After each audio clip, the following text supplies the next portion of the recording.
بسم اللہ الرحمن الرحیم۔ السلام علیکم۔ حضرت خالد بن ولید رضی اللہ تعالی عنہ کا دمشق پر اپنے لشکر کو ترتیب دینا۔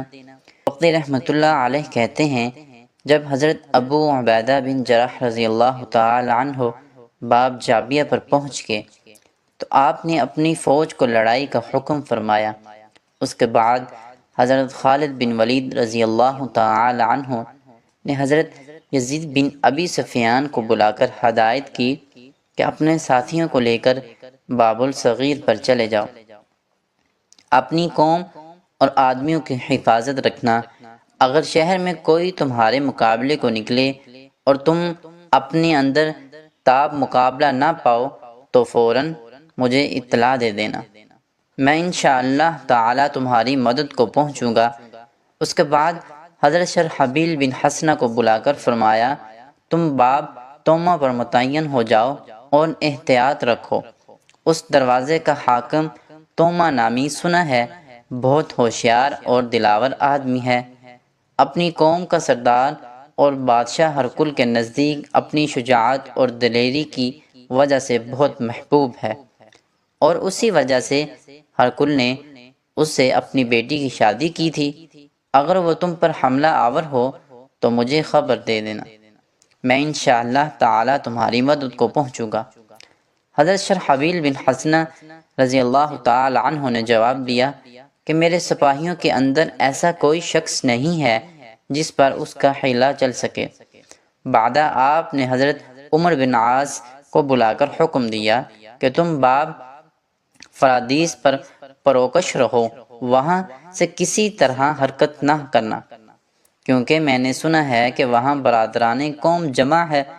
حضرت عمر بن عاص رضی اللہ تعالی عنہ وہاں تشریف لے گئے۔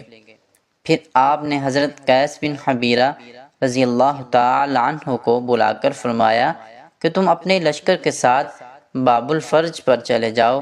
آپ وہاں چلے گئے۔ وقتی رحمۃ اللہ علیہ کہتے ہیں کہ دمشق کا باب مرکش بند رہتا تھا، کیونکہ اس پر لڑائی نہیں ہوا کرتی تھی، اسی وجہ سے اس کو عرب میں باب السلامتیہ کہا جاتا تھا۔ اس انتظام کے بعد آپ خود نفس نفیس باقی ماندہ لشکر کو لے کر باب شرقی پر ٹھہرے، اور حضرت زرار بن ازور رضی اللہ تعالی عنہ کو بلا کر 2000 لشکر دیا اور فرمایا کہ تم بطور تعلیہ ہر اول کے کام کرو، اپنے لشکر کے ہمراہ شہروں کی طرف گشت لگاتے رہو۔ اگر کوئی مشکل پیش آ جائے یا رومیوں کے کہیں جاسوس نظر پڑ جائے تو مجھے فوراً مطلع کر دینا، میں جو کچھ اس وقت مناسب سمجھوں گا کروں گا۔ آپ نے جواب دیا، یہ کام تو میرے ضمیر کے خلاف ہے کہ میں لڑائی اور جنگ کو چھوڑ کر انتظار اور خود آرائی میں مشغول ہوں گا۔ حضرت خالد بن ولید رضی اللہ تعالی عنہ نے فرمایا کہ اچھا، حت المقدور وسعت کے موافق لڑنا۔ حضرت زرار رضی اللہ تعالی عنہ نے کہا، اگر ایسا ہے تو بسم اللہ جاتا ہوں میں۔ چنانچہ آپ حسب ذیل رجیع اشعار پڑھتے ہوئے روانہ ہو گئے۔ اے دمشق، آج تیرے پاس زرار ایسے شخص کے ساتھ آیا ہے جو تیرے پاس بڑی سختی کے ساتھ آئے گا۔ میں ابھی ابھی گردن کو ایسی تلوار سے اڑاؤں گا جو نہایت تیز کاٹنے اور چمکنے والی ہے۔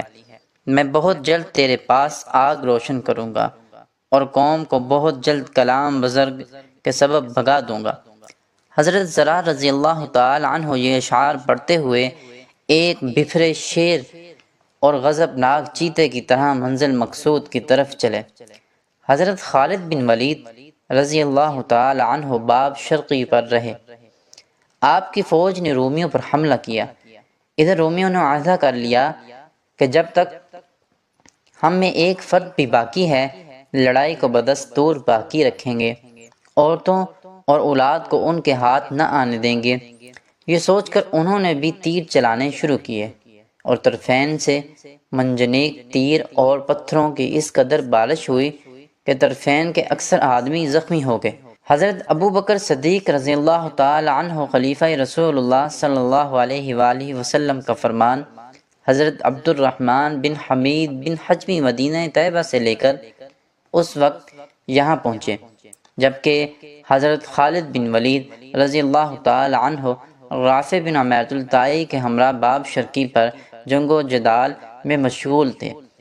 حضرت عبد الرحمن بن حمید حجوی رضی اللہ تعالی عنہ نے باب شرقی کا رخ کیا اور یہاں پہنچ کر حضرت خالد بن ولید رضی اللہ تعالی عنہ کو وہ فرمان دیا۔ آپ اسے پڑھ کر بہت خوش ہوئے۔ مسلمانوں کو حضرت ابو سفیان اور حضرت عمر بن معاد یکرب زبیدی اور ان کے لشکر کے آنے کی خوشخبری سنائی۔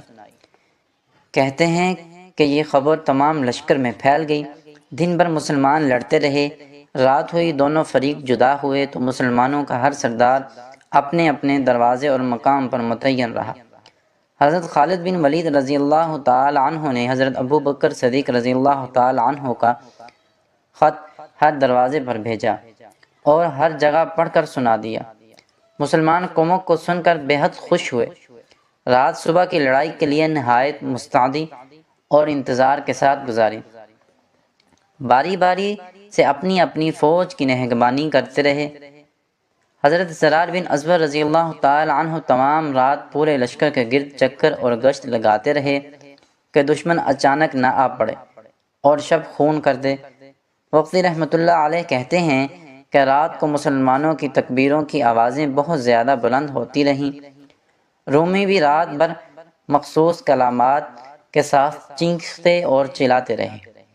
پھر شہر پناہ کے دیواروں پر نشانات آویزاں رکھے، گھنٹے بجاتے رہے اور مشعلیں اس قدر روشن رکھیں کہ گویا دن نکل رہا ہے۔ وقتی رحمۃ اللہ علیہ کہتے ہیں کہ اہل دمشق اکٹھے ہو کر شہر کے رؤساء اور اکابر قوم کے پاس گئے اور مشورہ کیا کہ اس میں ہمیں کیا کرنا چاہیے۔ بعض نے کہا مصالحت بہتر ہے، جتنی مقدار پر مسلمان صلح کر لیں اتنی رقم انہیں دے کر صلح کر لینی چاہیے۔ بعض نے اس کی تائید کی اور کہا واقعی اجنادین کی جنگ میں جن فوجوں نے، جن میں حقیلہ، بطارکہ، اراجیہ اور قیاصرہ سب ہی قبیلے تھے، ان کا مقابلہ کیا تھا، جب باوجود ہم تعداد میں زیادہ ہونے کے ان کا مقابلہ نہ کر سکے، بلکہ مسلمانوں نے انہیں غلہ کی طرح پیس کر رکھ دیا، تو ہم جب ان سے تعداد کے اعتبار سے زیادہ ہیں، نہ شجاعت کے اعتبار سے کسی طرح مقابلہ کر سکتے ہیں۔ بعض کی رائے ہوئی کہ بادشاہ کے داماد توما سے ہمیں اس کام میں مدد اور مشورہ لینا چاہیے، آیا اس میں اس کی کیا رائے ہے؟ ہمیں اس کے پاس جا کر اپنی کہنی اور اس کی سننی چاہیے، نیز اس سے درخواست کرنی چاہیے کہ وہ ہمارے اس کام میں ہمارا ہاتھ بٹائے۔ اگر اس کی رائے صلح کی ہوگی تو صلح کر لیں گے، یا اس کے ساتھ لے کر اس کی حمایت میں ہم مقابلے کو نکلیں گے۔ راوی کہتا ہے یہ تمام جمع ہو کر توما کے دروازے پر پہنچے۔ وہاں چند مسلح سپاہی پہرے پر مقرر تھے۔ انہوں نے دریافت کیا تم لوگ کیسے آئے؟ انہوں نے کہا ہم بادشاہ کے داماد سے ملنا چاہتے ہیں۔ انہوں نے کہا بہتر ہے ہم اندر سے اجازت لے آئیں۔ اجازت کے بعد یہ لوگ اندر داخل ہوئے اور زمین بوس ہو کر سامنے کھڑے ہو گئے۔ یہ دیکھ کر وہ بہت خوش ہوا، بیٹھنے کی اجازت دی، یہ بیٹھ گئے، مگر ان کے چہروں سے خوف اور رنج معلوم ہو رہا تھا۔ توما ان کی طرف متوجہ ہوا اور کہنے لگا ایسی اندھیری رات میں آپ لوگ یہاں کیسے آئے؟ انہوں نے جواب دیا اے سردار، ہمارے شہروں پر جو آفت اور بربادی نازل ہو رہی ہے ذرا اس کی طرف توجہ کیجیے، اور ہم پر آج کل جو آفتاب اور بلا نازل ہو رہی ہے جس کے رفع کرنے کی ہمارے اندر طاقت نہیں ہے، اس کا کچھ علاج کیجیے۔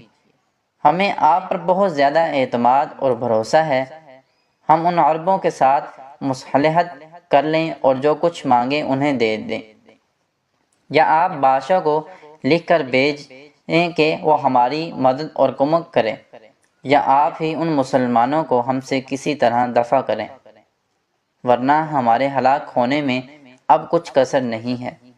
توما یہ سن کر کھلکھلا کر ہنسا اور کہنے لگا تف ہے تم پر، دشمن کو خود تم نے ہی ہمت، جرت اور ترغیب دلائی ہے، اسے پھر ترغیب ہونی ہی تھی۔ مجھے اپنے بادشاہ کے سر کی قسم، میں تو مسلمانوں کو لڑائی کے قابل اور اس کا اہل بھی نہیں سمجھتا، اور نہ اس بات کے قابل جانتا ہوں کہ وہ تیروں کی بچھاڑ میں ٹھہر بھی سکتے ہوں گے۔